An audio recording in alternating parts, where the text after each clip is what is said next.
nkande wundi witanze akiyima umunezero wose ngo akunde atabara abanyamaja bavane mu nzara za Sakaba kimwe yatoraguraga izikuze n'imijwe. Nkande wundi wikuye mu bususuruke bw'iyi mahanga aho wari umerewe neza ukaza wirukanka umutima udatuje nama ngo kunde uturengere tutarashira ngo twime umwanzi ataradutsemba. Nkande wundi wemeye kwiyemeza ugafata abakobwa n'abahungu ukababanziriza imbere mu mashyamba udatinya imbeho n'inyamaswa udatinya isasu n'impiri zavuzaga ubuhuha. Nkande wundi w'umutima mwiza utaraturebereye ubwo twapfaga imibiri y'abacu yanamye ku misozi ifunguro ryacu ari amarira n'umuboroga amazi yacu nayo ari amaraso yatembaga hamwe n'abagabo b'imitima ikomeye n'abakobwa bari bariyemeje ubarangaje imbere udakebakeba ukiyemeza kuza kubogora u Rwanda ubw'umwanzi yari yarugize umusaka. Nkande wundi wasize umugore mwiza agasiga abana bakiri batoya cyane agashoka ishyamba riteye ubwoba ngo yunamure icumu twacumitwaga ngo dukunde natwe twongere tubeho. Nkande wundi waturebye turi impunzi tunyanyagiye hirya no hino mu mahanga atagira aho twakwita hacu cyangwa iwacu agasanga natwe dukwiriye gakondo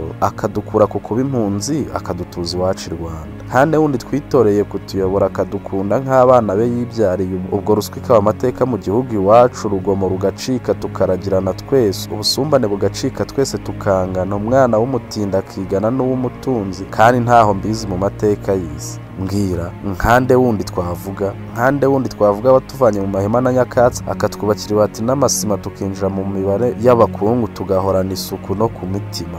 Nkande wundi wasanze bwacya yaratongoye maze akatugabira abatindi twese tukaba abatunzi tutazihakiwe abana bacu bagakira bwacya. Nkande wundi nkande wundi wabonye inzara yica abana maze agahinda kakamurenga agashyiraho gahunda yo kurira ku mashuri ngo abana bacu bagire ubuzima bwiza maze twiyubakira igihugu kitubereye twese. Nkande wundi wasanze mwarimu yaragowe maze akanzura kumwongeza umushahara inshuro imwe ebyiri eshatu yabona bitagwiraga kuba kenshi ngo mwarimu nawe abashe gutunga umuryango. Icyo nimumbwire nkande wundi wafashe igihugu cyarabaye umusaka akagisakara akakigira intangarugero akubaka imiturirwa n'amataje akubaka amasoko n'amavuriro akatumara agahinda tukamwenyura twese.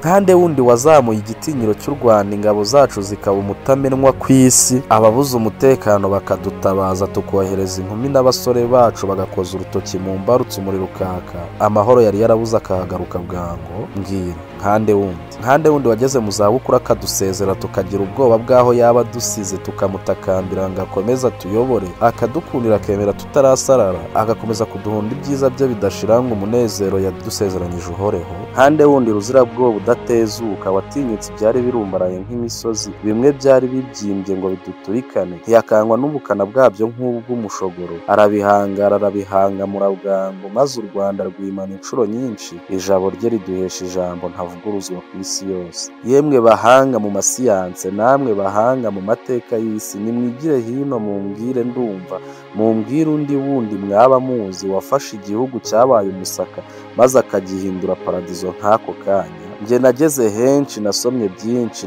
nta wundi nk'ubaho ku isi nabonye uretse we umwe rukumbi nabonye kurya ari imfura n'akavuka mu mfura ntatetereza uwamuyobotse wese ntanatsemba bamwe b'ibigande bose ahubwo ineza ye ntigituma ahora ngo ahonyora abo bose bamuhemukira ahubwo iteka arangamiye icyazahura u Rwanda kikaruteza imbere ku ruhando rw'amahanga. Nta wundi nabonye ibyo wabibasha ku isi uretse we nyakubahwa Muzehe Kijana. Nge njya mwita na Marishari kuko ababyitwa batamurusha ubutwari ndetse no mu ntwari nta wamuhiga mu isi nahundwa imidende impotore n'izindi nyinshi kuko ibigwi bye nta wundi babinganya mu isi kurya avuka mu mfura arusha abandi ubupfura. Kuva yimi Rwanda himutse amahane intambara ruswa ikimenyane n'icyene wabo umunsi yima byose byahereye ko birimuka ngo nta mbuti buri bijonjoro uko niko kuri ariko n'abagifite agatima k'ibyo bacumbikirwa mu bihome bagahabwa inyigisho zikwiriye zatuma bubaka u Rwanda. Umunyarwanda atajujubwa akabuzwa amahoro kandi cyamuzanye ari ukugira ngo aduhaze amahoro. Cyo niyogere kurya yogeye hose nta batamuzi n'abera bamutangaho ingero ndavuga ruhinyuza abatemera uyu wadusirimuye. Cyo narambe kugira ngo rurusheho kwanga naramba abanyarwanda turamba nituze naramba iwacu umuhoro ugume wogoshe naramba amahoro tuyasagurire na babandi bamwe bibeshya ko bayafite nyamara ntayo naramba indongozi mu nkota nitajya usubira inyuma kuramba kwawe niko kuramba kwacu tw'abanyarwanda kuko imishwi ibundikiwe idahungabanywa n'agaca. Cyo ramba kandi wogere hose kurya ari kuri ishema n'isheja byawe ntibiteze kuzimywa kuko nta wundi wakwesa imihigo wesheje. Cyo ramba nyaguhorana Imana n'u Rwanda, kandi wundi wabigeraho se. Umusizi Murenzi 6 Bell.